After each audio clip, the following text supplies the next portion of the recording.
सबसे पहले मैं विष्णु मंदिर के कमेटी के सभी सदस्यों को हृदय से आभार व्यक्त करती हूँ, उन्हें धन्यवाद देती हूँ। उन्होंने मुझे इस मंच पर आने का अवसर प्रदान किया, यहाँ आकर कुछ कहने का अवसर प्रदान किया, उसके लिए मैं उनके कोटि कोटि धन्यवाद देती हूँ। विष्णु मंदिर स्थापना दिवस के शुभ अवसर पर आप सभी को मेरी ओर से हृदय से बधाई। विष्णु मंदिर स्थापना दिवस के शुभ अवसर पर मैं आप सभी के समक्ष गीता के कुछ भाग प्रस्तुत करने वाली हूँ। वो गीता जो आज से 5000 साल पूर्व भगवान श्री कृष्ण ने अपने भक्त, अपने सखा, अपने मित्र अर्जुन को कही थी। वो गीता तब कही थी जब अर्जुन का मन व्याकुल था, मोह का पर्दा उनकी आंखों पे पड़ा हुआ था, उनकी बुद्धि ये सोच नहीं पा रही थी कि क्या उचित है क्या अनुचित है, वो कोई भी निर्णय लेने में असमर्थ थे। तब भगवान श्री कृष्ण ने पार्थ को अज्ञान के अंधकार से निकालकर ज्ञान के प्रकाश में लाकर खड़ा कर दिया। वो ज्ञान जिससे पार्थ की बुद्धि स्थिर हो गई और वो युद्ध के लिए सज्ज हो गए, एक शूरवीर की भांति, एक सच्चे क्षत्रिय की भांति अपने धर्म युद्ध में योगदान देने के लिए सज्ज हो गए। वही ज्ञान उन्हीं मधुसूदन की कृपा से मैं आप सभी के समक्ष प्रस्तुत करने वाली हूँ। प्रस्तुत करने से पूर्व मैं परब्रह्म परमेश्वर आदि नारायण के श्री चरणों में कोटि कोटि नमन करती हूँ। फिर मैं उन्हें नमन करती हूँ जिन्होंने मेरा मार्गदर्शन किया था। कैलाशपति मिश्र, यदि मेरे स्वर आप तक पहुँच रहे हो तो कृपया मुझे आशीर्वाद प्रदान करें। तत्पश्चात मैं उन्हें नमन करती हूँ जिन्होंने मुझे इस संसार में लाया, मेरे माता पिता जिन्होंने मेरा पालन पोषण किया, मैं उनके श्री चरणों में नमन करती हूँ।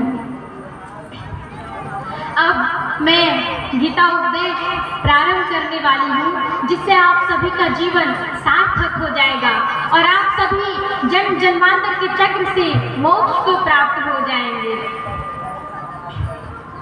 तो एक बार जयकारी लगा ली जाए, प्रेम से बोलिए सच्चिदानंद घन परमात्मा की, लक्ष्मी नारायण की, भक्त वत्सल भगवान की जय। तब ध्यान से सुनेंगे। जब अर्जुन अपना गांडीव छोड़कर बैठ गए और ये कहने लगे कि मैं अपने कुल को, अपने परिवार को, अपने संबंधियों को नहीं मारूंगा, मैं युद्ध नहीं करूंगा, पार्थ अपनी ओर से बड़े पंडितों और ज्ञानियों जैसी ऊंची ऊंची बातें कर रहे थे, किंतु वो सच्चे ज्ञान से मुंह फेर रहे थे। तब अर्जुन ने कहा, हे केशव, मेरा मन और मस्तिष्क उस धर्म कांटे की भांति डोल रहा है जहाँ दोनों ही पलड़ों में ज्ञान अज्ञान दोनों रखा हुआ है। मुझे एक गुरु की भांति रास्ता दिखाओ। तब श्री कृष्ण ने कहा, हे अर्जुन, इस समय तुम ना केवल युद्ध भूमि की मध्य रेखा पर खड़े हो, बल्कि तुम्हारी बुद्धि भी जीवन और मृत्यु की मध्य रेखा पर अटकी हुई है। इसलिए तुम अपने कर्तव्य और अपने धर्म से भाग रहे हो, किंतु तुम ये नहीं जानते कि तुम्हारे अपने कर्तव्य से मुंह मोड़ लेने से विधि का विधान नहीं बदल जाएगा, क्योंकि विधाता का निर्णय अटल और अचूक होता है। तुम क्या सोचते हो, तुम इन्हें नहीं मारोगे तो ये नहीं मरेंगे? नहीं अर्जुन, नहीं, तुम इन्हें नहीं मारोगे तब भी ये मरेंगे, क्योंकि इनके प्रारंभ में इनकी मृत्यु का समय, दिन और क्षण पहले ही निर्धारित कर दिया है। उसी विधान के अनुसार मैं इन्हें पहले ही मार चुका हूँ। हे अर्जुन, मैं तुम्हें इस अज्ञान के अंधकार से निकालना चाहता हूँ। इस अंधेरे में अंधों की भांति हाथ पैर मारने के बदले तुम अपनी दूरदृष्टि को एक दिशा दो और देखो इस सृष्टि की ओर। इस संसार में जो भी जन्म लेता है वो निश्चित रूप से एक न एक दिन मृत्यु के अधीन हो जाता है। अर्थात इस मृत्यु लोक का हर प्राणी, फिर चाहे वो मनुष्य हो, पशु, पक्षी, पेड़, पौधे, हर सांस लेने वाला प्राणी अपने जन्म के साथ अपनी मृत्यु को भी लेकर आता है। इसलिए तुम इनके मरने की चिंता छोड़कर अपना कर्तव्य समझकर युद्ध करो। तब अर्जुन ने कहा कि ठीक है कृष्णा, किनके प्रारब्ध में मरना लिखा है, परंतु उसका माध्यम मैं क्यों बनूं?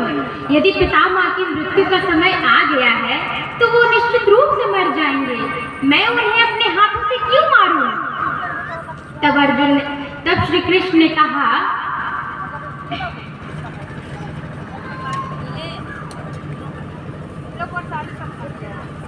ओ तो तुम अपने भीष्म पितामह को अपने हाथों से नहीं मारना चाहते हो?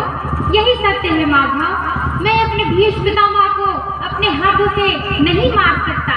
तब श्री कृष्ण ने कहा, तो ठीक है मत मारो, किंतु पहले मुझे ये तो बताओ कि कौन है तुम्हारे भीष्म पितामह, कहाँ है तुम्हारे भीष्म पितामह? तब अर्जुन ने कहा, ये क्या कह रहे हो कि कौन है भीष्म पितामह, कहाँ है भीष्म पितामह? तुम्हें दिखाई नहीं देते क्या? वो सामने तुम्हें खड़े हैं भीष्म पितामह। तब श्री कृष्ण ने कहा, वो जो रथ के ऊपर खड़ा है। तब अर्जुन ने कहा, हाँ वही तो। तब श्री कृष्ण ने कहा, किंतु जो रथ के ऊपर खड़ा है वो केवल भीष्म पितामह का शरीर है। मैं पूछता हूँ असली भीष्म पितामह कहाँ है? ऐसा तो अर्जुन ने कहा, यहाँ वाला साउंड चल गया है। बिल्कुल भी समझ में नहीं आ रही है केशव, तुम कह रहे हो कि जो रथ के ऊपर खड़ा है वो केवल भीष्म पितामह का शरीर है, अर्थात असली भीष्म पितामह कोई और है? तब अर्जुन ने कहा, तब श्री कृष्ण ने कहा, हाँ यही तो मैं तुम्हें समझा रहा हूँ। देखो देखो उस शरीर के अंदर जो प्रकाश है जिसे आत्मा कहते हैं, मैं तुम्हें दिव्य चक्षु प्रदान कर रहा हूँ। श्री कृष्ण ने अर्जुन को दिव्य दृष्टि दी और कहा, इन दिव्य चक्षुओं से देखो उस शरीर के अंदर जो प्रकाश है उसे आत्मा कहते हैं, वो ही है असली भीष्म पितामह। दिखाई दे रही है उनकी आत्मा? तब अर्जुन ने कहा, हाँ एक प्रकाश रूपी आत्मा दिखाई दे रही है। तब श्री कृष्ण ने कहा, बहुत अच्छे, अब देखो यदि मैं अपने सुदर्शन चक्र से भीष्म पितामह का शरीर काट दूं तो केवल उसका शरीर मरेगा, किंतु उस आत्मा का प्रकाश नहीं बुझेगा। देखो मैं तुम्हें यह दृश्य सजीव कर दिखाता हूँ। श्री कृष्ण ने अर्जुन को यह दृश्य सजीव कर दिखाया, भीष्म पितामह का शरीर काट कर दिखाया। भीष्म पितामह का शरीर तो मर गया, किंतु उनकी आत्मा का प्रकाश उस समय भी जल रहा था। श्री कृष्ण ने कहा, देख लिया अर्जुन, मेरे सुदर्शन चक्र से भी केवल शरीर का नाश हुआ है। हे पार्थ, यूँ समझ लो कि संसार में केवल शरीर नाशवान है, आत्मा कभी नहीं मरती। आत्मा नित्य सनातन और पुरातन है, जो शरीर के मारे जाने पर भी नहीं मारी जाती है। ना हन्य में हन्य माने शरीरे। तब अर्जुन ने कहा, हे केशव, मुझे समझ में नहीं आ रहा है, तुम कह रहे हो कि शरीर मर जाता है, किंतु शरीर का एक हिस्सा जिसे आत्मा कहते हैं वो नहीं मरती। तब श्री कृष्ण ने कहा, नहीं अर्जुन, मैंने आत्मा को शरीर का हिस्सा नहीं कहा, मैंने कहा है कि आत्मा और शरीर दो अलग अलग चीजें हैं। जैसे तुम और तुम्हारा ये कवच दो अलग अलग चीजें हैं। यदि तुम्हारे कवच के दो टुकड़े कर दिए जाए तो इसका अर्थ ये नहीं है कि अर्जुन के दो टुकड़े हो गए हैं। जिस प्रकार तुम और तुम्हारा ये कवच दो अलग अलग चीजें हैं, या तुम और तुम्हारा ये रथ दो अलग अलग चीजें हैं, वैसे ही शरीर और आत्मा दो अलग अलग चीजें हैं। यूँ समझ लो कि जिस रथ में अर्जुन बैठा है वो अर्जुन नहीं है, अर्जुन तो वो है जो रथ में बैठा हुआ रथी है। तब अर्जुन ने कहा कि ठीक है कृष्णा, अर्जुन मैं हूँ, अर्जुन रथ नहीं है, तुम्हें रथ के टूटने का शोक नहीं होगा, किंतु अर्जुन के मरने का तो शोक होगा ही। तब श्री कृष्ण ने कहा, अर्जुन मुझे तुम्हारी बातें सुनकर तुम्हारे चेहरे पे हंसी आ रही है। तुम अपनी ओर से बड़े पंडितों जैसी, ज्ञानियों जैसे ऊंची ऊंची बातें कर रहे हो, किंतु तुम ये नहीं जानते कि सचमुच ज्ञानी वो होते हैं जो ना उनका करते हैं, रंजन के बुलावा ना, वरना ही उसका शोक करते हैं जो अभी नहीं मरे हैं, क्योंकि वो जानते हैं जो मर गया है फिर जन्म लेगा, और जो नहीं मरा है वो अवश्य मर जाएगा, और मरने वाला फिर जन्म लेगा, क्योंकि केवल शरीर का नाश शरीर के अंदर जो प्रकाश है जिसे आत्मा कहते हैं वो नहीं मरती। एक बार इस संसार में केवल दो ही चीजें हैं, एक शरीर और दूसरा शरीर में रहने वाला शरीर। जो शरीर में रहने वाला आत्मा रूप शरीर ही है वो कभी मरती नहीं है और शरीर वो सदा रहती नहीं है। आत्मा एक शरीर छोड़ती है तो दूसरा शरीर धारण कर लेती है। ठीक वैसे ही जैसे मनुष्य अपने पुराने कपड़े उतार कर नए कपड़े धारण कर लेता है। नवानि घृणाति नरोपराणि तथा शरीराणि विहाय जीर्णान्य अन्यानि संज्ञानि नमामि देहि। श्री कृष्ण कहते हैं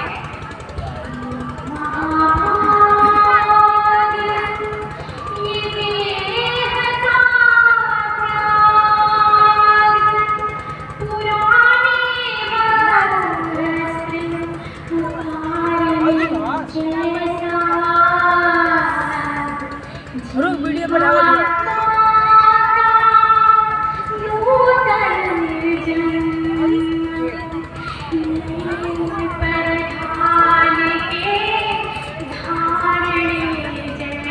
ओए रंजन पास फोन करो ना, बुलाओ ना रंजन के देखे ला रहे के रंजन के ई फालतू काम कर लगा।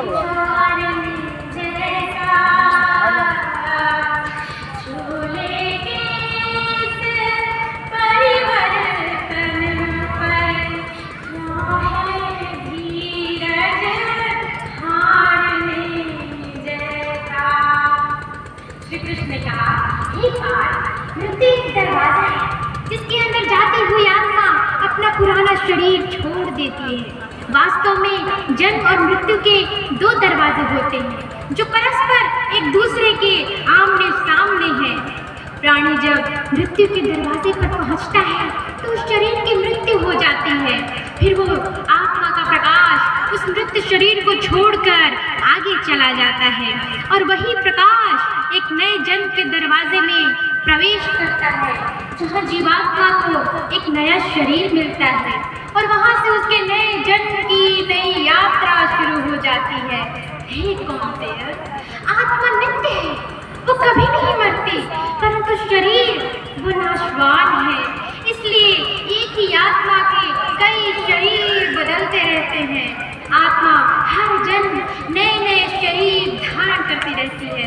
हर जन्म आत्मा नए नए शरीर धारण तो करती ही है, बल्कि उस एक जन्म में भी जो उसे एक शरीर मिलता है वो भी बदलते रहता है। तब अर्जुन ने कहा मुझे ये बात समझ में नहीं आई कृष्णा, क्योंकि प्राणी को तो एक जन्म में एक ही शरीर मिलता है। तब श्री कृष्ण ने कहा एक नहीं अनेक शरीर मिलते हैं एक ही जन्म में। अर्जुन ने कहा मैं अब भी नहीं समझा प्रभु। श्री कृष्ण ने कहा मैं समझाता हूँ। याद करो अपना बचपन, उस समय अर्जुन का शरीर कैसा था? अर्जुन ने कहा एक बालक का। और अब वो शरीर कहाँ है? तो अर्जुन ने कहा वो शरीर तो बदल गया इस शरीर में। तब श्री कृष्ण ने कहा अर्थात वो शरीर नहीं रहा, आज तुम्हें एक युवक का शरीर मिला है। ठीक वैसे ही प्राणी को जो जन्म के समय शिशु का शरीर मिलता है, वही शिशु का शरीर काल के प्रभाव से एक बालक का शरीर बनता है, फिर वो किशोर अवस्था में आता है, फिर एक जवान पुरुष का शरीर बनता है, फिर एक अधूर उम्र का, फिर एक बूढ़े का रूप लेकर एक सूखे पत्ते की भांति जीवन के वृक्ष से टूट जाता है। इस प्रकार जो शरीर पल पल छिन छिन विनाश की ओर बढ़ रहा है, ऐसे शरीर की मृत्यु का शोक ज्ञानी जन नहीं करते। हे अर्जुन, फूल की भांति हमारे शरीर प्रकृति के कारण जन्मते हैं, बच्चे बनते हैं, जवान बनते हैं, फिर वही जवानी मुरझाने लगती है जिसे बुढ़ापा कहते हैं, और उस वृद्ध शरीर को आत्मा छोड़कर चली जाती है, जिससे उस शरीर की मृत्यु हो जाती है। तब अर्जुन ने कहा परंतु वो आत्मा कहाँ चली जाती है? शरीर के बिना आत्मा कहाँ और कैसे वास करती है? तब श्री कृष्ण ने कहा पुराना शरीर छोड़ने के के बाद आत्मा नए शरीर में प्रवेश करती है, किसी शिशु के शरीर में चेतना रूप होकर आ जाती है, फिर वही चक्र शुरू हो जाता है। फिर जन्म लेना, रेंगना, उठना, चलना और फिर लड़खड़ाकर गिर जाना, ये सब शरीर के कौतुक है। इतनी सी बात समझ लोगे तो ना तुम्हें किसी के मरने का शौक होगा और ना ही तुम्हें मृत्यु का भय होगा। श्री कृष्ण ने कहा, बचपन यौवन वृद्धावस्था जीवात्मा की हो जैसे तन में, वैसे ही लेकर नूतन जन्म प्रवेश करे वो नए जीवन में। श्री कृष्ण ने कहा, हे अर्जुन, हम और तुम ये शरीर नहीं है, हम और तुम तो इन शरीरों में रहने वाली आत्माएं हैं। ये शरीर तो केवल हमारे रथ है, हम इसके स्वामी हैं। शरीर के टूटने से स्वामी नहीं टूटता। उसी प्रकार शरीर के सुख दुख आत्मा को सुखी या दुखी नहीं करते। अर्जुन ने कहा, यदि हम आत्माएं हैं तो हमारी आत्मा को सुख दुख का आभास क्यों होता है? अर्जुन श्री कृष्ण ने कहा कि सुख दुख का आभास हमारी आत्मा को नहीं, केवल शरीर को होता है। अर्जुन ने कहा, तो फिर आत्मा को क्या होता है? श्री कृष्ण ने कहा, आत्मा को कुछ नहीं होता है। ये होना न होना, ये सुख दुख, ये सर्दी गर्मी, ये सब प्रकृति के नियम है। आत्मा तो अविनाशी परमात्मा का अंश है, इसलिए वो प्रकृति की सीमा से बाहर है। अर्जुन, आत्मा अचिंत्य है, वो मानवीय चिंतन के चेतना के घेरे में नहीं आती।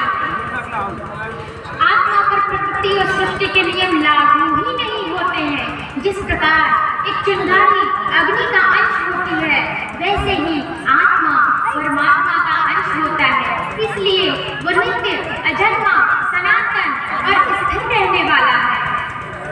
अछेद्यो अयम् अदाह्यो अयम् अक्लेद्यो अशोष एव च नित्य सर्वदा स्थाणुर् अचलो अयम् सनातनः। श्री कृष्ण कहते हैं, आत्माभेद अदाह क्लेद्य अमित शोष कहावे हो, नित्य सनातन सर्वव्याप्त ध्रुव वेद भेद बतावे हो। परमात्मा का अंश है आत्मा, परमानंद लुटावे हो। तब तक विचरे जब तक परमात्मा में जान समावे हो। करके इसका शोक बावरे व्यर्थ ही नीर बहावे हो। श्री कृष्ण कहते हैं, हे पार्थ, आत्मा को शस्त्र काट नहीं सकते, अग्नि उसे जला नहीं सकती, जल उसे गला नहीं सकता, वायु उसे सुखा नहीं सकती। नैनम छिन्नन्ति शस्त्राणि नैनम दहति पावकः न चैनम केदित आपो न शोषति मारुतः। आत्मा है वह सत्य की जिसको शस्त्र काट नहीं आते हो। अलग अभेद नित्य कोई कैसे लग बनावे हो। आत्मा नहीं मूरत जिसको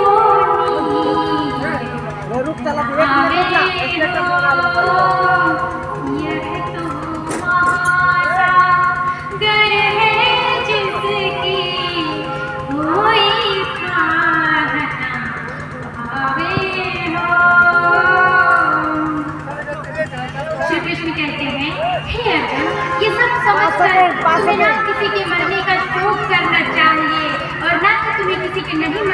उसी का प्रदर्शन करना चाहिए। तब अर्जुन कहते हैं, हे केशव, ये सब मानकर भी कि आत्मा नित्य, सनातन और पुरातन है, शस्त्र उसे काट नहीं सकते, अग्नि उसे जला नहीं सकती, फिर भी प्राणी की आत्मा को सुख दुख, शोक खुशी, मान अपमान, पीड़ा और आनंद का एहसास क्यों होता है? तब श्री कृष्ण कहते हैं, हे पार्थ, ये सुख दुख का आभास करना हमारी आत्मा का नहीं, केवल शरीर का काम है। तब अर्जुन कहते हैं, हे केशव, आत्मा को सुख दुख नहीं होता है, किंतु आप कह रहे हैं कि शरीर को काम है सुख दुख करना, किंतु शरीर को सुख या दुख तब होगा जब शरीर को कोई चोट लग जाए, जैसे शरीर आग में लग जल जाए, शरीर का कोई अंग कट जाए, उससे जो पीड़ा होती है वो शरीर की पीड़ा हो, किंतु मान हानि से जो दुख होता है या मान होने से जो आनंद प्राप्त होता है, उसमें तो शरीर को कोई चोट नहीं पहुंचती। फिर वो अपकीर्ति की पीड़ा, वो मान हानि का दुख तो शरीर को ही होता है ना। श्री कृष्ण कहते हैं, नहीं अर्जुन, ये कीर्ति अपकीर्ति, ये मान अपमान, ये सुख दुख, ये भी शरीर का काम है, इसमें आत्मा का कोई सहयोग नहीं है। इस सुख दुख का आभास आत्मा को नहीं होता, ये भी आत्मा का काम नहीं है, ये तो मन की शरारत है। तब अर्जुन कहते हैं, मन की शरारत, इसका क्या तात्पर्य है माधव? तब श्री कृष्ण कहते हैं, हे पार्थ, प्राणी के शरीर का एक अदृश्य अंग है मन, जो दिखाई नहीं देता, किंतु वो हिस्सा सबसे शक्तिशाली हिस्सा होता है शरीर का। ये याद रखो कि मन शरीर का हिस्सा है, उसका आत्मा से कोई संबंध नहीं। आत्मा यदि रथ में बैठा हुआ रथ का स्वामी है, तो मन शरीर रूपी रथ का सारथी है। ये मन ही इंद्रियों को, घोड़ों को इधर उधर भटकाता रहता है। कभी यौवन के आवेश में आकर यही चंचल मन प्राणी को इस भ्रम में डाल देता है कि वो सर्वशक्तिमान है, वो सब कुछ कर सकता है, वो यहाँ का स्वामी है, जिसके सामने हर कोई झुकने को विवश है, जिसे हर कोई प्रणाम करता है। जिस प्रकार दीपक की बाती को दीपक तले अंधेरा दिखाई नहीं देता, वैसे ही जवानी को अपने पीछे छिपा बुढ़ापा दिखाई नहीं देता, किंतु जब शरीर के दीपक में यौवन शक्ति का घी जल जल कर बुझ जाता है, तब प्राणी घबराकर चिल्लाने लगता है, मैं बीमार हूँ, मैं बीमार हूँ। ये रोने का नाटक भी मन ही करता है। ये याद रखो कि मनुष्य को मैं के घमंड की मदिरा पिलाकर मदहोश करने वाला ये पाखंडी कोई और नहीं, ये मन ही है। श्री कृष्ण कहते हैं, मन से बड़ा बहरूपी न कोई, पल पल रचता संग निराले, माया ममता में उलझा रहे हो, बड़ जान जो मन के पाए, मन के बहकावे बिना, मन के बहकावे बिना, मन राह भुलाए, भ्रम में डाले तू इस मन का, दास ना बने इस मन को अपना, दास बना ले तू इस मन का, दास ना बने इस मन को अपना, दास बना ले। श्री कृष्ण कहते हैं, मन इसके हाथों में मोह माया का जाल है, जिसे वो मनुष्य की कामनाओं पर डालता रहता है और उसे अपने वश में करता रहता है। यह मन अपने शरीर से भी मोह करता है, अपने सुखों से भी मोह करता है, अपने दुखों से भी मोह करता है। सुख में सुख से भरे गीत गाता है, तो दुख में दुख से भरे गीत गुनगुनाता है। अपने दुख में दूसरों को शामिल करके इसे खुशी होती है। किसी प्राणी का मन जीवन के अंत तक उसे अपने जाल से निकलने नहीं देता, रस्से में बांध कर तरह तरह के नाच नचाता रहता है। परंतु जब प्राणी स्वयं मन के अधीन न रहकर मन को अपने अधीन कर ले, तो वही मन एक सच्चे साथी की भांति सीधे मनुष्य को प्रभु के श्री चरणों में ले जाता है। अर्जुन कहते हैं, तुम कहते हो कि अपने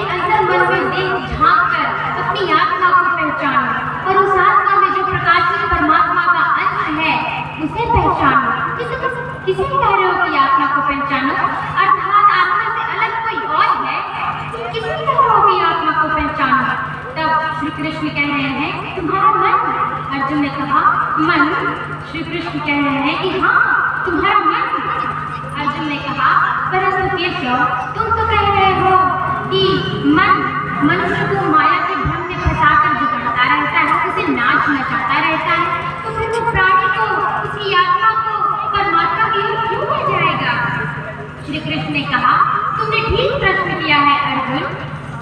उसका उत्तर ये है कि जब तक तुम स्वयं को मन और विषयों के अधीन रहने दोगे तब तक वो तुम्हें नाच नचाता रहेगा, किंतु जब तुम स्वयं मन के अधीन न रहकर उसे अपने अधीन कर लोगे तो वही मन तुम्हें सच्चे साथी की भांति सीधे प्रभु के श्री चरणों में ले जाएगा। किंतु यदि तुमने अपने मन को वश में नहीं किया तो वो तुम्हें माया के भ्रम में जकड़ता रहेगा। देखो आज हमारे शरीर एक रथ की भांति है और उसके जो घोड़े हैं उन्हें इंद्रियां समझो, जैसे आँख, कान, नाक, जीवा, मुख आदि। और उस रथ को जो सारथी चलाता है वही मन है, और उस रथ में बैठा हुआ जो उसका स्वामी है वही आत्मा है। इंद्रियां अपने विषयों की ओर आकर्षित होते रहते हैं और मन इंद्रियों को अपने विषयों की ओर ले जाता है, किंतु ये तभी तक संभव है जब तक जीवात्मा अपने मन को वश में न करे। जब तक मन वश में नहीं आएगा तो इंद्रियों को विषयों की ओर दौड़ाता रहेगा। विषय उन्हें बुलाते हैं, इंद्रियों की तरफ भागती हैं और मन जीवात्मा की परवाह किए बगैर रस्तों में छोड़ ले जाता है। श्री कृष्ण कहते हैं मेरे कारण का सारे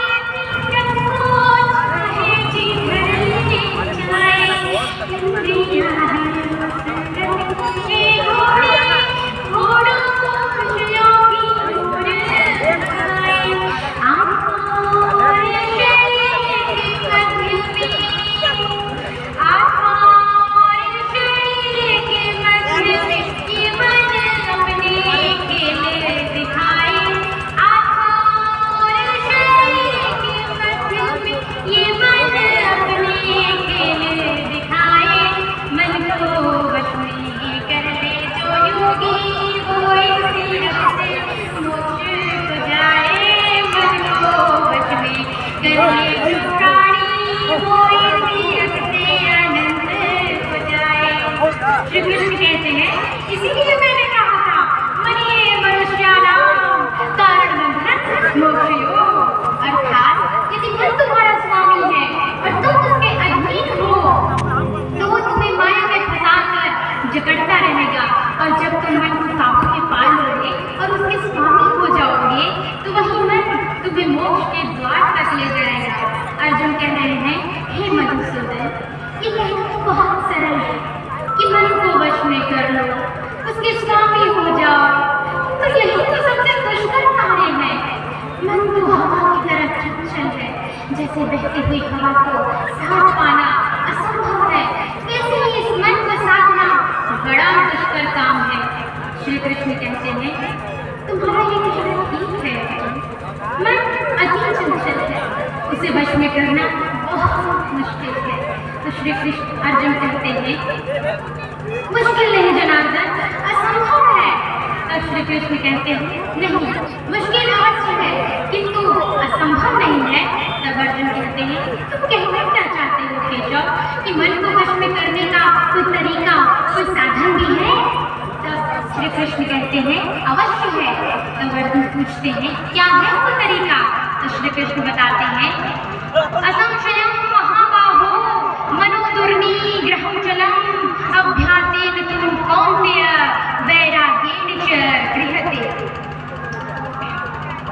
श्री कृष्ण कहते हैं देखो अर्जुन, अभ्यास का अर्थ है निरंतर अभ्यास। मन को किसी एक काम पर लगा दो, वो वहां से भागेगा, उसे फिर पकड़ कर लाओ, वो फिर भागेगा, उसे फिर पकड़ कर लाओ। ऐसा बार बार करना पड़ेगा, जैसे घोड़े का नवजात शिशु क्षण भर के लिए भी स्थिर नहीं रहता, क्षण क्षण में इधर उधर उदमता रहता है, वैसे ही मन भी बड़ा चंचल है। वो भी क्षण भर के लिए स्थिर नहीं रहता, इधर उधर भटकता रहता है। और ऐसे चंचल मन को वश में करना उतना ही कठिन है जैसे किसी मुंहजोड़ घोड़े को वश में करना। और ऐसे मुंहजोड़ घोड़े को वश में करने के लिए सवार जितना जोर लगाता है, घोड़ा उतना ही विरोध करता है और बार बार सवार को फिरा देता है।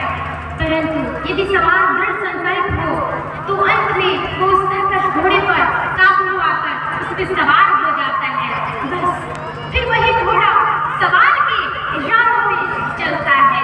उसी प्रकार मन को नियंत्रण की रस्सी में बांधकर उसे सीधे रास्ते पर लाया जाता है। तो अंत में वो अपने स्वामी का कहना मानना शुरू कर देती है। तब अर्जुन कहते हैं, जब अभ्यास की तलवार से ही मन सीधे रास्ते पर आ जाए तो फिर वो दूसरी वैराग्य की तलवार की क्या आवश्यकता है माता? तब श्री कृष्ण कहते हैं, उसकी आवश्यकता इसलिए है कि मन फिर कहीं उल्टे रास्ते पर न चला जाए, क्योंकि इंद्रियों के विषय मुझे सदैव ही आकर्षित करते रहेंगे। मिथ्या भोग और विलास की कामनाओं की तृष्णा उन्हें अपनी ओर खींच सकती है। इसलिए मन को समझना ये जरूरी है कि ये सारे विषय भोग मिथ्या है, नश्वर है, विसार है, योग माया के द्वारा उत्पन्न होने वाले भ्रम का जाल है। जब मन इस सत्य को स्वीकार कर लेगा तो उसे विषयों से मोह नहीं रहेगा, बल्कि उसे विषयों से वैराग्य हो जाएगा। और यही वैराग्य की तलवार का काम है कि वो विषयों के मोह को काट कर मन को सन्यासी बना देती है। श्री कृष्ण कहते हैं, विमोहित जब बुद्धि तेरी भली भांति तोहरों की दलदल को पार कर जाएगी। लोक परलोक से संबंधित होके तब तेरे मन में विराट भर जाएगी। वासना की वासना रहेगी तेरे पास तनिक, मन स्थिर हो जाएगी, कामना मर जाएगी। हृदय मन के स्थिर हो जाने पर लाखाई परमात्मा रूपी सागर में उतर जाएगी। परमात्मा रूपी सागर में उतर जाएगी। सच्चिदानंद परमात्मा की। अर्जुन कहते हैं, हे कृष्ण, ये जो तुम वैराग्य की बात कर रहे हो, ये तो कभी संभव वीडियो है। जाबे के नको बनल 5 से 7 मिनट तक बनल इस बात पर विश्वास हो जाए कि वास्तव में कहले रहती ना 5 से 7 मिनट को फिर वीडियो जोड़ेला पड़ता है। हाँ समझ में आवत ना वो किंतु आपकी माया के प्रभाव से ये सब सत्य जान पड़ता है। जब प्राणी को किसी परम सत्य के ज्ञान पर विश्वास ये हो, कहले कि 20 मिनट के बना दीजिए कम से कम 30 मिनट के, तो बोले बनाओ तो अभी इसको पे ना हो। अवश्य सच्चा ज्ञान ही 8:30 बजे तक मनुष्य के वीडियो लिए वैराग्य पैदा कर सकता है। और वही सच्चा ज्ञान मैं तुमको प्रदान कर रहा हूँ पार्थ। तब अर्जुन कहते हैं, तुम जो प्रदान कर रहे हो 4 मिनट 5 मिनट की वीडियो बना लो, मन से स्वीकार क्यों नहीं 10 मिनट के लिए ना हम सोचे कि वीडियो रोक वाला या अभी करे वाला है। क्योंकि ये वीडियो उतना कुछ बीचे से रोकता हुआ मतलब वीडियो काट के बना बाहर नहीं निकले, हाँ इसलिए कोई दिक्कत ना हो ना। इस परम सत्य को ठीक है स्वीकार करने में मोबाइल ऊपर रखा ना मर ले कितना ऐसे ऊपर कितना रखो। समझा रहा हूँ कि अरे वैसे ना ठीक है तो भैया कितना बनाओ नहीं बनती, इसलिए हाँ हल्का जूमिंग करा त्याग जूमिंग ना ठीक है मृत्यु का वो त्याग हो, परंतु तुम्हारा मन बगलों में तो दिखाना चाहिए। नहीं करना चाहता। अर्जुन कहते हैं, तुम यही कहते हो कृष्ण, तू वीडियो बना दो ना समझता हूँ। टेंशन मत लो शॉर्ट वीडियो हम देते हैं। मेरा मन से 4 मिनट 5 मिनट वीडियो खराब हुआ इसका कारण क्या है कि मेरा मन आपके इस हाँ ज्ञान को स्वीकार नहीं दीदी से पूछो ना तो कर। अर्जुन कहते हैं, बंद कर लो तब वो थोड़ी होतो ओकरा जोड़ला पड़तो लाइन से मंगा के वीडियो जोड़ के हम तेरा भी सेंड कर श्री देबो। कृष्ण कहते हैं, ये रिश्तेदारी की तंजीम, हाँ? ये रिश्तेदारी का मोह, ये मेरा भाई है, ये मेरा ससुर है, ये मेरा मामा है, ये मेरे पितामह है। अर्जुन कहते हैं, तुम ठीक कहते हो कृष्णा, रिश्तेदारी की जंजीरों ने मुझे चारों तरफ से जकड़ कर रखा है। किंतु मैं उस जंजीर को कैसे तोड़ दूं? मैं मान लेता हूँ कि ये शरीर नाशवान है, किंतु उनके साथ मेरे रिश्ते तो नाशवान नहीं है। भीष्म मेरे पितामह है, अभिमन्यु मेरा पुत्र है, महाबली भीम मेरा सहोदर भाई है। ये रिश्ते तो सच्चे हैं। भले ही इन सबके शरीर मर जाएंगे, किंतु इन शरीरों के साथ जो मेरे रिश्ते हैं वो तो नहीं मरेंगे। तब श्री कृष्ण कहते हैं, अर्जुन, ये रिश्ते यहाँ पे ये सब किस जन्म के हैं? इस जन्म के पहले, इस जन्म के बाद इनका कोई अस्तित्व नहीं है। तुम्हारे अगले जन्म में इन रिश्ते नातों का कोई अर्थ नहीं रह जाएगा। ये मामा, ये काका, ये भाई, ये पितामह, ये सब पिछले जन्म में कहाँ थे? तुम्हारे क्या लगते थे? और अगले जन्म में क्या होंगे? इसका उत्तर है तुम्हारे पास? तब अर्जुन कहते हैं, नहीं केशव। तो श्री कृष्ण कहते हैं, इसलिए समझा रहा हूँ कि जब ये शरीर नाशवान है तो ये रिश्ते भी नाशवान हैं, क्योंकि ये रिश्ते शरीर के साथ उत्पन्न होते हैं और शरीर के साथ ही मर जाते हैं। और ये जो तुम अपने पिता का उदाहरण दे रहे हो कि तुम्हारे पिता का तो शरीर नहीं है, किंतु पितृपिता का वो संबंध, वो पवित्र रिश्ता अभी तक जीवित है, तो ये भी तुम्हारा भ्रम है, तुम्हारे अज्ञान है। अभी तुम इसलिए इस जन्म में हो, इसीलिए तुम्हारा मन अभी तक उस संबंध को हटा नहीं पाया है। तुम्हारे मन में अभी तक वो रिश्ता जीवित है, क्योंकि तुम अभी तक इसी जन्म में हो, किंतु तुम्हारे पिता इस समय जिस भी योनि में होंगे उनके लिए ये रिश्ता कब का ही समाप्त हो गया है। ये रिश्ता तभी समाप्त हो गया जब उन्होंने अपना शरीर त्यागा था। अर्जुन कहते हैं, नहीं केशव, मुझे ये सब सारी बातें समझ में नहीं आ रही है। तुम कहते हो कि वो रिश्ता उसी समय समाप्त हो गया, आखिर ये कैसे है? तो श्री कृष्ण कहते हैं, हाँ अर्जुन, यही सत्य है, वो रिश्ता उसी समय समाप्त हो गया। तुम अपने पिता की बात छोड़ो ना, स्वयं को देखो। आज तुम इस जन्म में हो, जब तुम पिछले जन्म में थे और जब तुम मरे तो उस समय भी जो तुम्हारी पत्नी, तुम्हारे पुत्र, तुम्हारे माँ, ये सब होंगी, तुम्हारे मृत्यु पर सबों ने बहुत विलाप किया होगा, शोक किया होगा, किंतु उनके रोने धोने का आज तुम्हारे लिए कोई महत्व नहीं है। इसलिए समझा रहा हूँ कि ना किसी के मरने का शोक करो और ना ही किसी के साथ नाता टूटने का दुख मनाओ। एक मित्र 4 दिन रोता है, पत्नी उससे अधिक रोती है, माया माता सबसे अधिक रोती है, किंतु धीरे धीरे सबके आंसू सूख जाते हैं। हे अर्जुन, क्या तुम मुझे बता सकते हो कि पिछले जन्म में जब तुम्हारी मृत्यु हुई थी तो किस रिश्तेदार ने तुम्हारे लिए सबसे अधिक विलाप किया था? तब अर्जुन कह रहे हैं, नहीं केशव, मुझे तो ये भी ज्ञान नहीं है कि वो कौन थे। तब श्री कृष्ण कहते हैं, बस जिस तरह तुम अपने पिछले जन्म को भूल गए, उसी तरह तुम अपने इस जन्म को भी भूल जाओगे। आने वाले जन्म में तुम्हारे इस जन्म के रिश्ते नातों का कोई मोल नहीं रह जाएगा। इसलिए बार बार कहता हूँ, ना किसी के मरने का शोक करो और ना किसी के साथ नाता टूटने का दुख मनाओ। यही सांख्य योग का ज्ञान है। तुम ये सोचो कि इस समय तुम्हारा कर्तव्य क्या है, तुम्हारा धर्म क्या है, और उसी अनुसार तुम कर्म करो। अपने मन को सन्यासी बनाओ अर्जुन, सन्यासी बनाओ। तब अर्जुन कहते हैं, हे केशव, एक बार तुम सन्यास की बात करते हो और दूसरी ओर कर्म करने को कहते हो। तुम जानते हो कि मनुष्य जब भी कोई कर्म करता है तो उसका कोई प्रेरक होता है, कोई भावना तो होती है जिसकी प्रेरणा से मनुष्य अच्छा बुरा कोई भी कर्म करता है, उसकी पूर्ति के लिए मनुष्य अच्छा बुरा कोई भी कर्म करता है।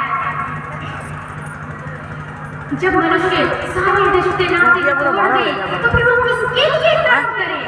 श्री कृष्ण कहते हैं, अपने धर्म के लिए। अर्जुन कहते हैं, धर्म के लिए। तब श्री कृष्ण ने कहा, हाँ, धर्म के लिए। तब अर्जुन कहते हैं, क्या धर्म के लिए किसी भावना की आवश्यकता नहीं होती है? तब श्री कृष्ण कहते हैं, नहीं, धर्म के लिए किसी भावना की नहीं, अपने कर्तव्य के ज्ञान की आवश्यकता होती है। यही सच्चा ज्ञान श्री कृष्ण ने कुरुक्षेत्र में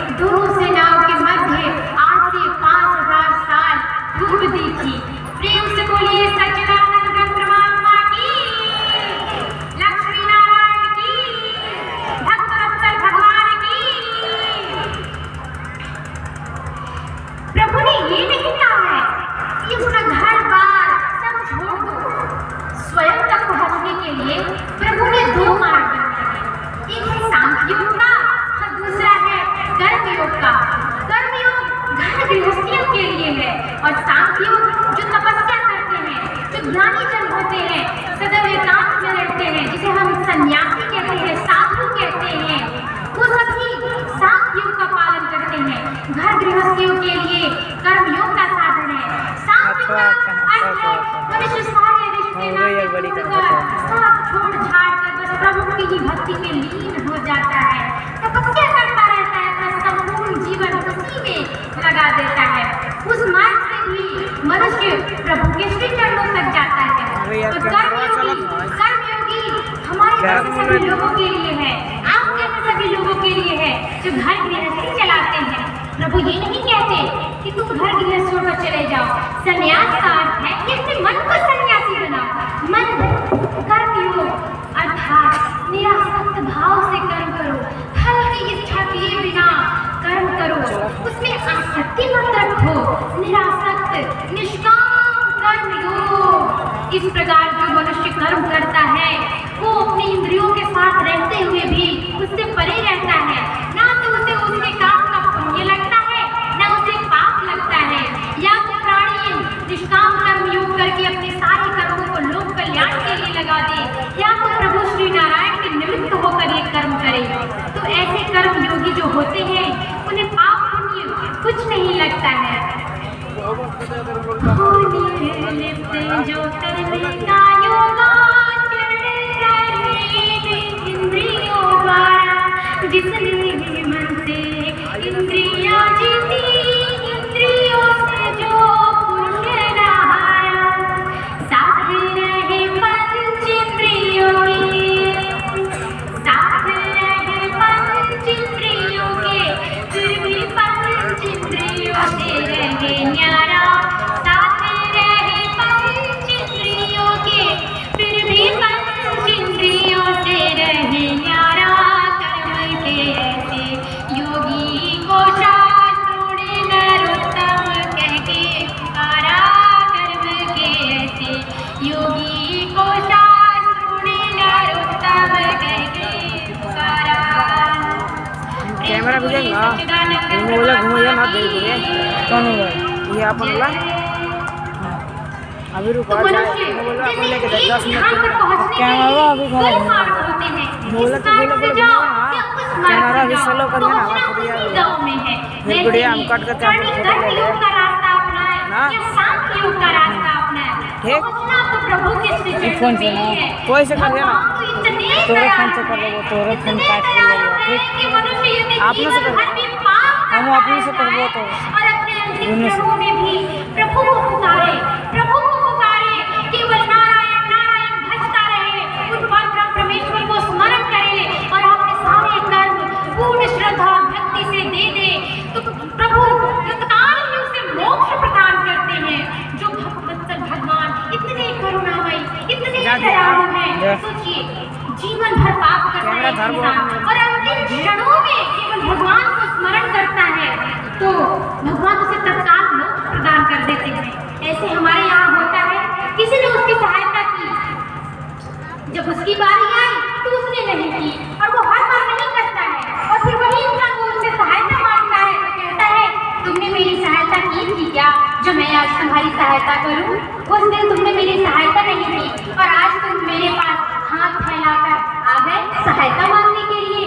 पर प्रभु ऐसा कुछ नहीं करते। वो ये नहीं कहते तुम आज अंतिम क्षणों में मेरी याद कर रहे हो, जीवन भर कहाँ थे, जीवन भर तुमने पाप किया है, मैं तुम्हें मोक्ष प्रदान नहीं करूंगा, तुम जाओ यहाँ से, मैं तुम्हें मोक्ष प्रदान नहीं करूंगा। भगवान ऐसा कुछ नहीं कहते हैं।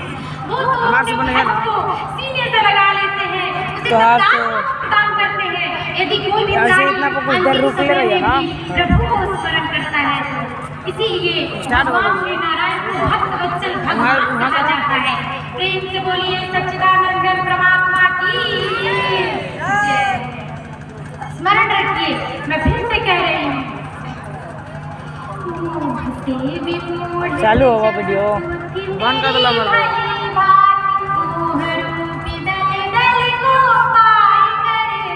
जाओ जा कैमरा बस खड़े खड़ा लोक परलोक से संबंधित हो के प्रसव तेरे मन में विरक्ति भर जाएगी।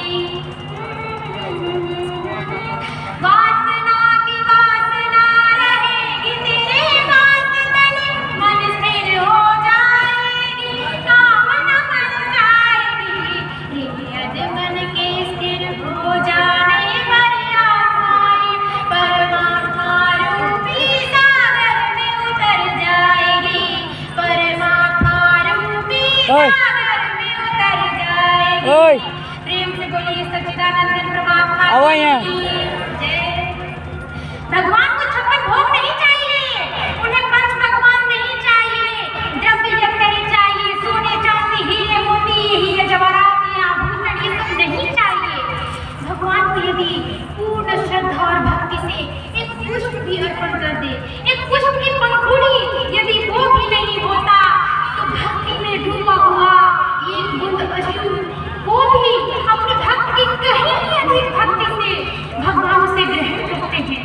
प्रभु तो इतने दयालु हैं कि जो मनुष्य अपनी सारी आशा सारी कामनाएं सब कुछ सारे कर्म स्वयं को भी प्रभु के श्री चरणों में अर्पण कर देता है, भगवान तो स्वयं ऐसे भक्त की भक्ति करने लगते हैं।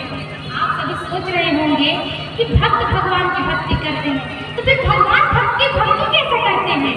तो इसका अर्थ ये है कि भगवान और भक्त इन दोनों के बीच का रिश्ता है भक्ति, और ये भक्ति भगवान और भक्त को एक कर देती है, दोनों में कोई अंतर नहीं रहती। ठीक वैसे ही जैसे एक प्रेमी और प्रेमिका उनके मध्य जो प्रेम होता है वो दोनों को एक कर देती है, वैसे ही भक्त और भगवान इनके मध्य जो भक्ति है जो प्रेम है वही प्रेम वो भक्ति वो श्रद्धा वो भावना उन्हें एक कर देती है, और दोनों में अंतर कर पाना बहुत ही मुश्किल हो जाता है क्योंकि दोनों ही एक दूसरे की भक्ति करते हैं। प्रेम से बोलिए सच्चिदानंद परमात्मा की जय। इसलिए मनुष्य को चाहिए कि कुछ काम कर्म योग करे। उस समय उसका धर्म क्या है? क्योंकि किसी भी प्राणी का धर्म व्यक्तिगत होता है, धर्म कोई सामाजिक नियम नहीं है कि ये लागू किया जाता है। किसी भी प्राणी का धर्म व्यक्तिगत होता है, निजी होता है।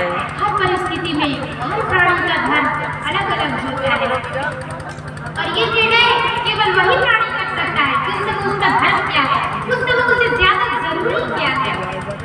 जो मनुष्य निष्काम कर्म योग करते हैं वो अंत में प्रभु के श्री चरणों तक पहुंच जाते हैं, और वो जन्म जन्मांतर के चक्र से मुक्त हो जाते हैं, अर्थात उन्हें मोक्ष प्रदान हो जाता है।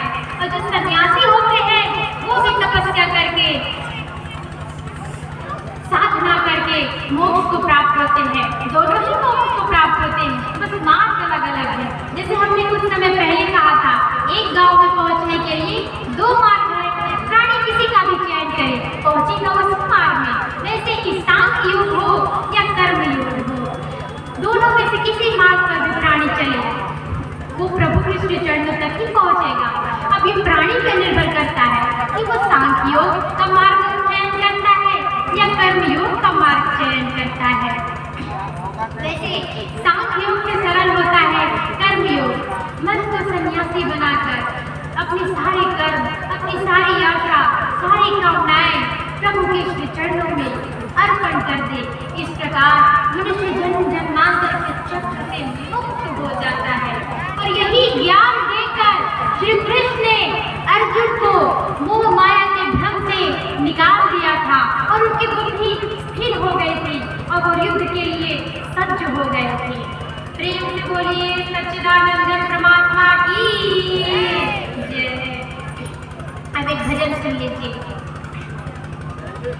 बहती रहेगी गीता की गंगा, कर्म की धारा भक्ति की धारा, अर्जुन के संग उस गंगा में करता रहा स्नान जग सारा, करता रहा स्नान जग सारा।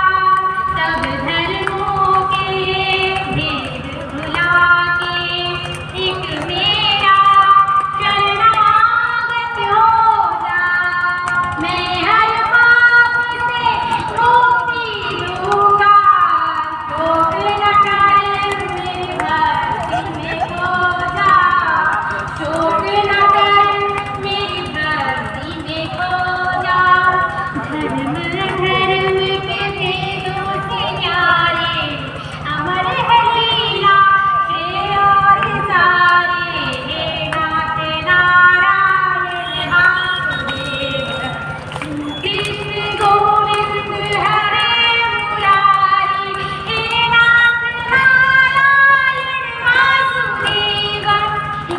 एकमात्र स्वामी सखा हमारे, एकमात्र स्वामी सखा हमारे, नाथ नारायण वासुदेव, श्री कृष्ण गोविंद हरे मुरारी।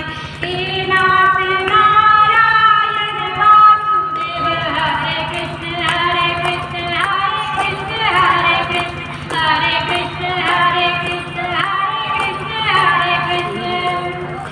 सच्चिदानंद परमात्मा की, भक्तवत्सल भगवान की, लक्ष्मी नारायण की, करुणा सागर की, दया सिंधु की। सभी साथ में बोलेंगे, ओम नमो भगवते वासुदेवाय, ओम नमो भगवते वासुदेवाय, ओम नमो भगवते वासुदेवाय। श्री नारायण। अब हमारा समय भी समाप्त हो गया है और मैं इतना ही कहकर अपनी वाणी से विराम देती हूँ। बस यही आशा है कि मैंने कहा जो बात श्री कृष्ण ने आज से 5000 साल पहले अर्जुन से कही थी, वही बात श्री कृष्ण ने मेरे माध्यम द्वारा आप सभी से कहलवाया है। इसे स्मरण रखिए, निष्काम कर्मयोग कीजिए, फल की आसक्ति ना कीजिए, उसमें आसक्ति से रहित होकर कर्म कीजिए। इस प्रकार के कर्म करने से न पाप लगेगा न पुण्य, और ऐसे आप जन्म जन्मांतर के चक्र से मुक्त हो जाएंगे और आपको मोक्ष की प्राप्ति हो जाएगी। प्रेम से बोलिए सच्चिदानंद परमात्मा की, लक्ष्मी नारायण की, परब्रह्म परमेश्वर की जय।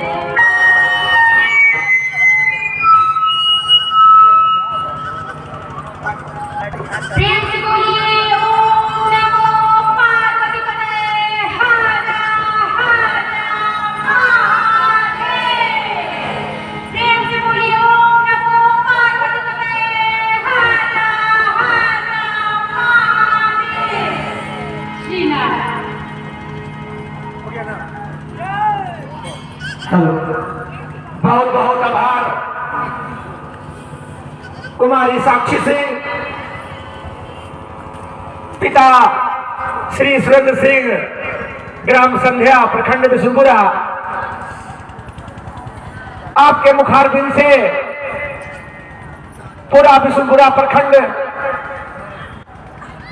आपको